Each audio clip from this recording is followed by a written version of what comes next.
Ali group के आतिफ और तलहा ने कहा, हम अभी से काम शुरू करना चाहते हैं जनाब। इस पर बड उन्हें लेकर बाहर चला गया।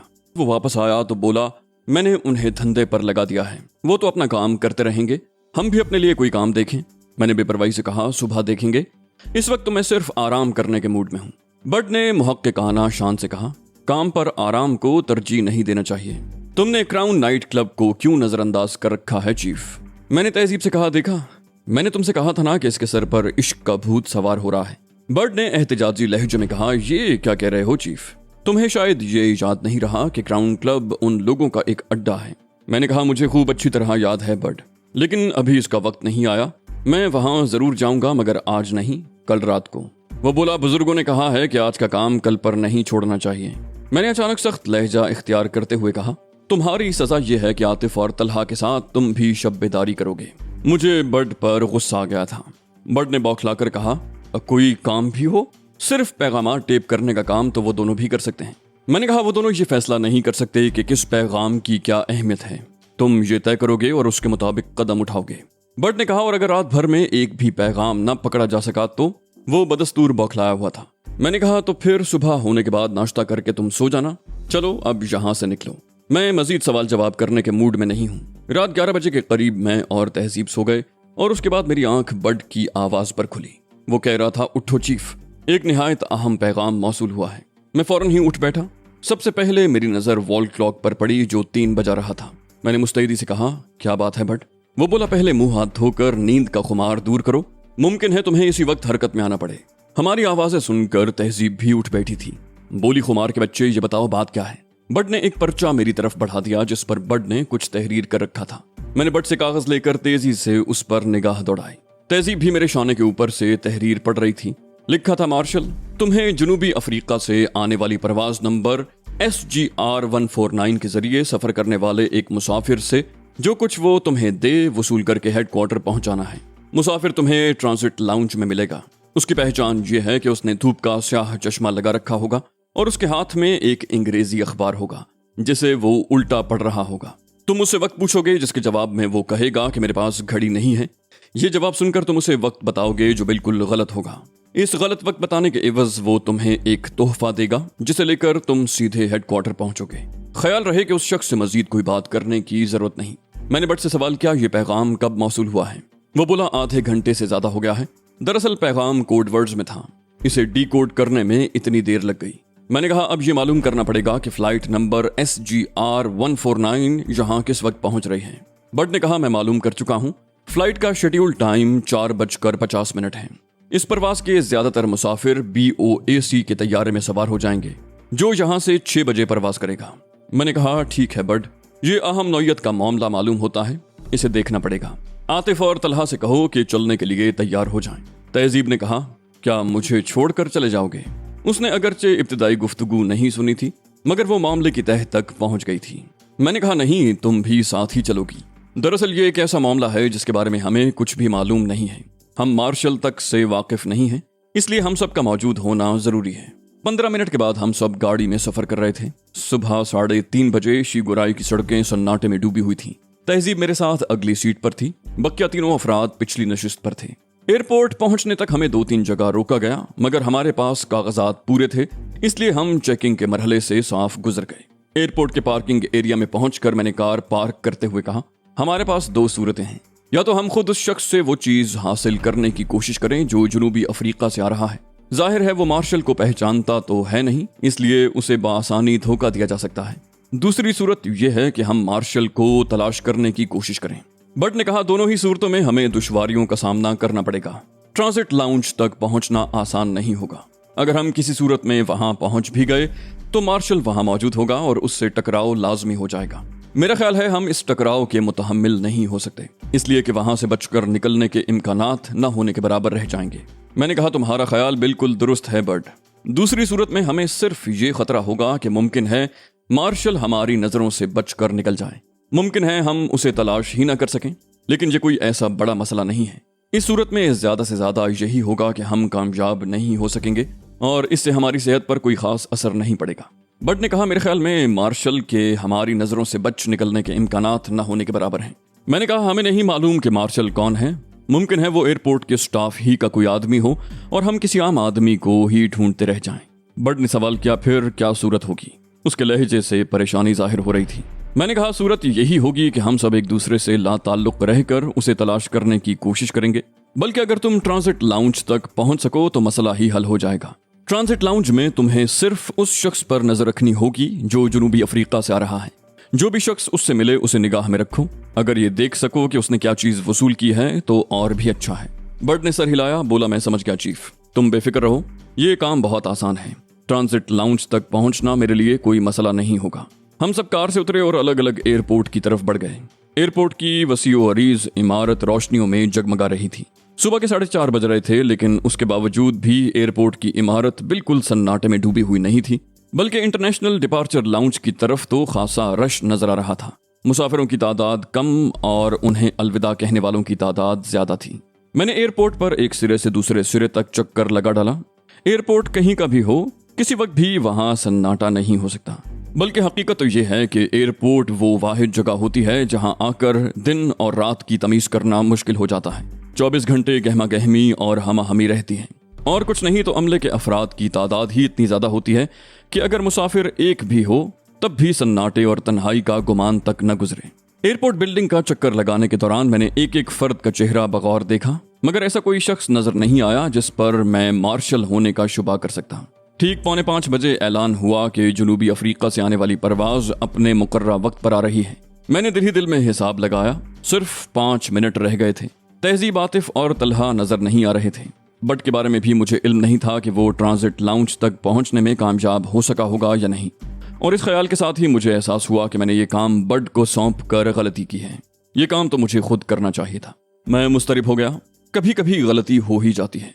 मैं ट्रांजिट लाउंज में खुद मौजूद होता तो और बात थी, मार्शल को निकलने न देता। अगर वो एयरपोर्ट स्टाफ का कोई मेंबर हुआ तो उसे इस दरवाजे से निकलने की क्या जरूरत है जो मुसाफिरों के लिए मखसूस है। अंदर ही अंदर इस कदर रास्ते हैं कि हम सर मारते रह जाएंगे और वो कहीं का कहीं निकल चुका होगा। मैंने बेताबी से घड़ी देखी। 5 बजने में 5 मिनट बाकी रह गए थे। गोया परवाज उतर चुकी थी। मुमकिन है बर्ड ट्रांजिट लाउंज तक पहुंचने में कामयाब भी हो गया हो। अब अगर मैं भी अंदर जाने की कोशिश करता तो तभी अचानक मेरी निगाह स्याह रंग की उस कार की तरफ उठ गई जो अभी अभी आकर रुकी थी। अकबी नशिस्त का दरवाजा खुला और एक खुशपोश नौजवान बरामद हुआ। कार उसे उतार कर पार्किंग एरिया की तरफ बढ़ गई। मेरी नजरें उस नौजवान पर जम गईं जो निहायत इत्मीनान से हुजूम में रास्ता बनाता हुआ गेट की तरफ बढ़ रहा था।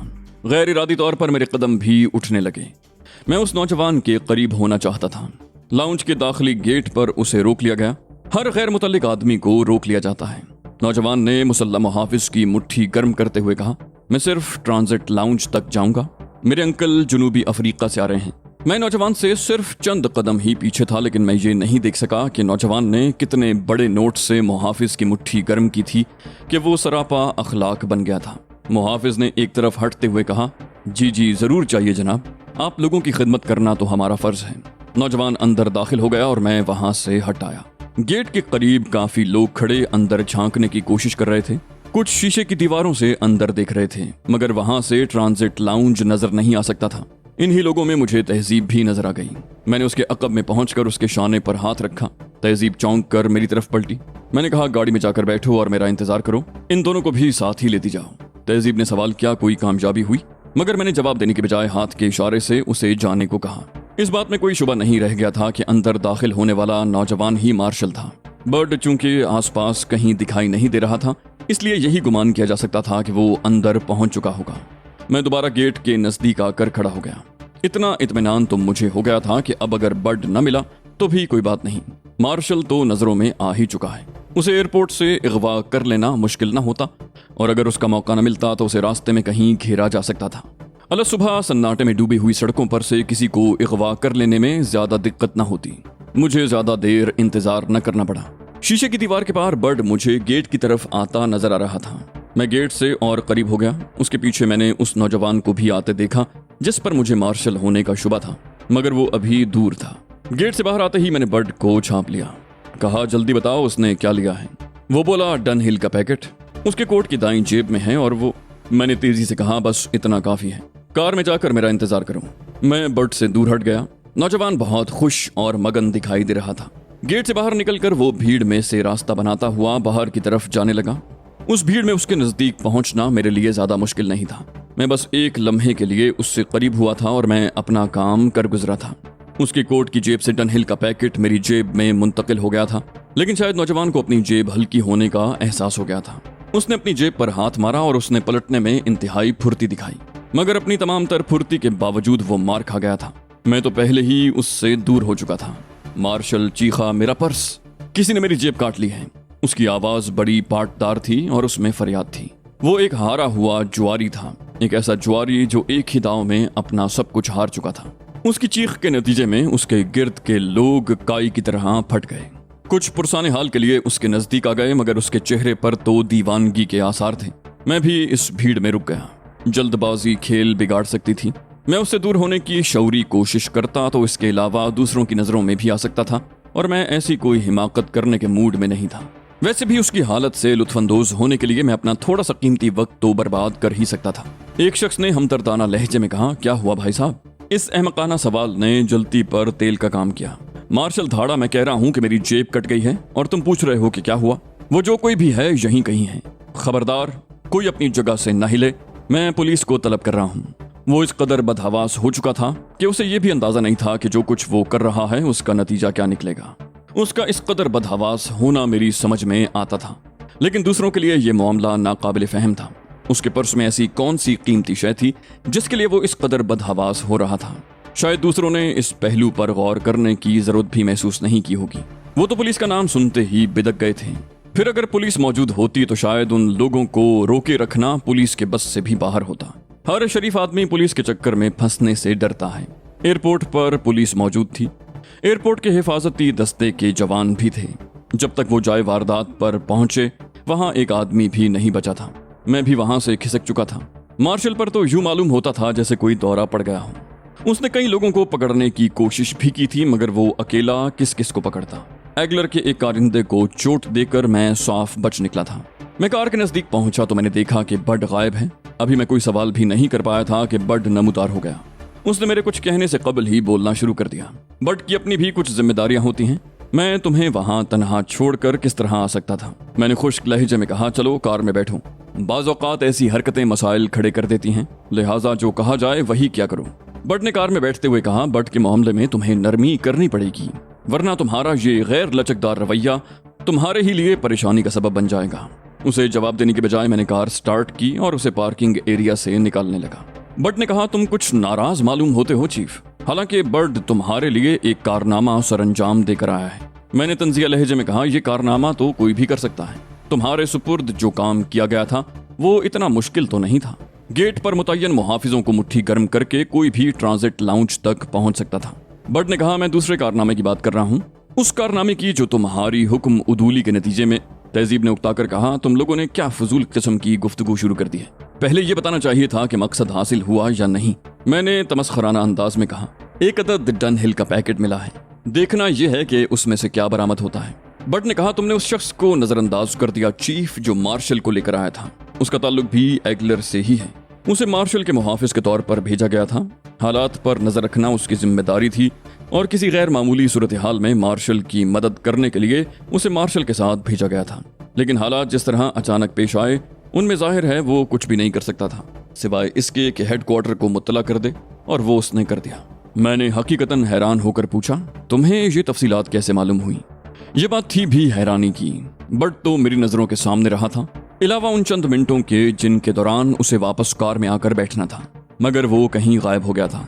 लाजमी सी बात है कि उसकी ये मालूमात उन चंद मिनटों की ही मरहून मिन्नत हो सकती थी, और चंद मिनटों के दौरान इतनी मालूमात का हुसूल कतई नाकाबिल फहम था। बड ने एक तवील सांस लेकर कहा, इसलिए तो कहता हूँ चीफ कि बड को अहकामात का पाबंद करने की कोशिश मत करो, वरना बड नाकारा हो जाएगा। बड के लिए आज़ादी बहुत ज़रूरी है।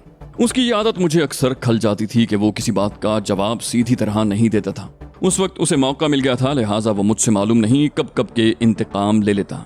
मैं उससे सख्ती से कहता तो वो और फैलना शुरू कर देता, लेकिन मैंने नरमी से काम लेने का फैसला किया। मैंने मोहब्बत भरे अंदाज में कहा, मैंने कभी तुम्हें पाबंद करने की कोशिश नहीं की बड, मैं तुम्हारी कद्र कीमत से पूरी तरह वाकिफ हूँ। वो बोला, तुम्हारे लहजे से नहीं बल्कि वक्त की नज़ाकत से मजबूर होकर बड तुम्हें बता रहा है कि हम खतरे में हैं। یہ مت سمجھنا کہ تم بڈ کو بیوقوف بنانے میں کامیاب ہو گئے۔ تہذیب نے غصیلے لہجے میں کہا، تمہیں کیا ہو گیا ہے بڈ؟ اگر ہم خطرے میں ہیں تو کم سے کم الفاظ میں تفصیلات بتاؤ۔ یہ تمہارا کون سا طریقہ ہے کہ وقت کی نزاکت دیکھے بغیر بے تکی ہانک کے چلے جاتے ہو؟ وہ بولا، سوری میڈم۔ بات دراصل یہ ہے کہ جب چیف نے مارشل کی جیب سے پیکٹ اڑایا تو اس کا ساتھی جو سیاہ رنگ کی کار میں موجود تھا، کار سے اتر کر یہ معلوم کرنے کے لیے آیا کہ مارشل کے ساتھ کیا حادثہ پیش آیا ہے۔ اس کے لیے اصل صورتحال کا اندازہ کرنا زیادہ مشکل ثابت نہیں ہوا اور وہ مزید وقت ضائع کیے بغیر تیزی سے کار میں واپس آ گیا اور اس نے کسی نامعلوم آدمی کو اس حادثے سے مطلع کر دیا۔ میری نگاہ عقب نما آئینے کی طرف اٹھ گئی۔ دور دور تک کوئی گاڑی نہیں تھی، سامنے بھی کوئی گاڑی نظر نہیں آ رہی تھی۔ عام دستور کے مطابق ایئرپورٹ شہر سے کئی میل دور بنایا گیا تھا اور ایئرپورٹ کے نزدیک کسی بھی قسم کی آبادی نہ ہونے کی وجہ سے اس سڑک پر ٹریفک کا دباؤ بہت کم ہوتا تھا۔ اگر بٹ کی فراہم کردہ اطلاعات درست تھیں تو ہمیں راستے میں گھیرنے کی کوشش کی جا سکتی تھی۔ میں نے کہا، تم نے بہت دیر کر دی بٹ، ہم ایئرپورٹ سے 1.5 میل دور نکل آئے ہیں۔ اگر تم پہلے ہی بتا دیتے تو ہم ایئرپورٹ پر ہی رک جاتے، اس لیے کہ ممکن ہے وہ لوگ پیکٹ کی بازیابی کے لیے راستے میں کوئی کارروائی کریں۔ تہذیب بڑبڑائی، معلوم نہیں اس پیکٹ کی کیا اہمیت ہے، لیکن یہ بات یقینی ہے کہ وہ ان کے لیے کسی خاص اہمیت کا حامل ضرور ہے اور وہ اس کے غائب ہو جانے پر نچلے ہرگز نہیں بیٹھیں گے۔ میرا ذہن تیزی سے کام کر رہا تھا۔ اس وقت سڑک پر ٹریفک نام کو بھی نہیں تھا اور آگے مزید 3 میل تک یہ حال تھا کہ اس سڑک کے علاوہ کوئی اور سڑک نہیں تھی، یعنی ہم کہیں مڑ بھی نہیں سکتے تھے۔ لے دے کر یہی صورت رہ گئی تھی کہ ہم واپس ایئرپورٹ چلے جاتے یا پھر ہم میں سے کوئی ایک پیدل جاتا۔ میں نے ایک طویل سانس لے کر کہا، ٹھیک ہے تہذیب، ہم ایئرپورٹ واپس چل رہے ہیں، تم وہاں سے کلارا کو فون کر دینا، اسے کہنا کہ تم اسے شدید نقصانات سے دوچار کرنے کے بعد ملک سے باہر جا رہی ہو۔ ڈن ہل کے پیکٹ اور اس شخص کا حوالہ بھی دے دینا جو زہریلی سوئی کا نشانہ بنا تھا۔ ایئرپورٹ پر بظاہر کسی افراتفری کے آثار نہیں تھے۔ ڈن ہل کے پیکٹ کی واپسی کے لیے معلوم نہیں ایگلر نے کیا انتظامات کیے۔ یہ بات بہرحال طے تھی کہ انہوں نے کچھ نہ کچھ ضرور کیا ہوگا۔ میں نے کار سے اتر کر بٹ سے کہا، تم لوگ ریستوران میں چلو، ہم ذرا فون کر کے آتے ہیں۔ میں تہذیب کے ساتھ ایئرپورٹ کے اس حصے کی طرف بڑھ گیا جہاں ایک قطار میں کئی ٹیلی فون بوتھ تھے۔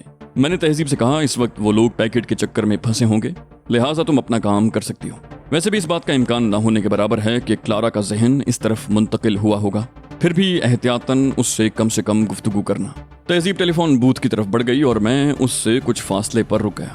کسی مشکوک شخص کے نظر آنے پر میں حرکت میں آنے کے لیے پوری طرح تیار تھا، لیکن ایک تو مجھے کوئی مشکوک شخص نظر نہیں آیا اور دوسرے تہذیب نے بہت تیزی دکھائی۔ وہ بولی، میں نے اسے بتا دیا کہ پیکٹ ہمارے قبضے میں ہے اور فی الحال میں شیگو رائے سے باہر جا رہی ہوں۔ یہ بھی کہہ دیا ہے کہ اگر وہ راہ راست پر نہ آئی تو اس کے اور آدمی بھی ہلاک ہوں گے۔ میں نے کہا، ٹھیک ہے تہذیب، اب ان لوگوں کی توجہ ملک سے باہر جانے والوں پر مرکوز ہو جائے گی اور ہم یہاں ناشتہ کر کے اطمینان سے نکل چلیں گے۔